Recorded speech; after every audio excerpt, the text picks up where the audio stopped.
Hi అండి, ఎలా ఉన్నారు? అందరూ బాగున్నారు కదా? నేను ఈరోజు మీకు ఇష్టమైన ఫుడ్ అండి, ఇది ఇష్టం లేదు అనేవాళ్ళు ఎవరైనా ఉన్నారా? ఎవరు ఉండరు కదండి.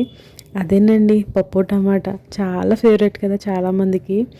ఏ కర్రీ అన్నా ఇష్టం లేదేమో కానీ ఈ కర్రీ అయితే అందరికీ ఇష్టపడతారు. దాంట్లో కొంచెం వడియాలు, దాంతోపాటు ఆమ్లెట్ వేసుకుని తింటే ఎలా ఉంటుందండి? చాలా బాగుంటుంది కదా. అవునండి బాబా, పప్పు బాగానే ఉంటుంది, కమ్మగా మంచి రుచికరంగా ఉంటుంది. కానీ డైలీ పప్పు తింటే చచ్చిపోతామండి బాబా. మీ ఇంట్లో కూడా ఈ పప్పు బ్యాచ్ ఉంటే చెప్పండి, ఓ వాళ్ళు కామెంట్ చేయండి. అయ్యి బాబాయ్, రోజు పప్పు అంటే చచ్చిపోతాం కదండి బాబా. సరే కానీ మీ ఇంట్లో ఇలాంటి వాళ్ళు కూడా ఉన్నారని చూడండి బాబా. ఏంటంటే ఈ ఆడవాళ్ళు వాళ్ళ అమ్మతో మాట్లాడినప్పుడు గంటలు గంటలు మాట్లాడతారు. సరేలే అమ్మ, ఫ్రీ అయ్యాక చేస్తాలే అంటారు. అయ్యి బాబా, వాళ్ళ అమ్మేమో అయ్యి బాబు ఏటు అనుకుంటుంది.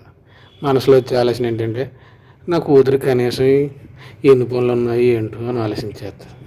నాతో 2 నిమిషాలు కూడా మాట్లాడలేకపోతుందని చెప్పేసి తెగ ఫీల్ అయిపోతుంటారు ఈ ఆడలు. ఎంత మాట్లాడినా కానీ తనే తీరదండి బాబా. గుర్తుపెట్టుకోండి, మగవాడు సెటిల్ అవ్వాలంటే జాబు, ఇల్లు, బోలు బాధ్యతలు.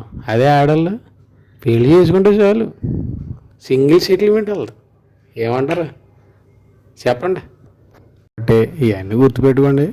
సరదాగా సింపుల్గా ఈ రెసిపీని ట్రై చేసి చూడండి, చాలా టేస్టీగా ఉంటుంది.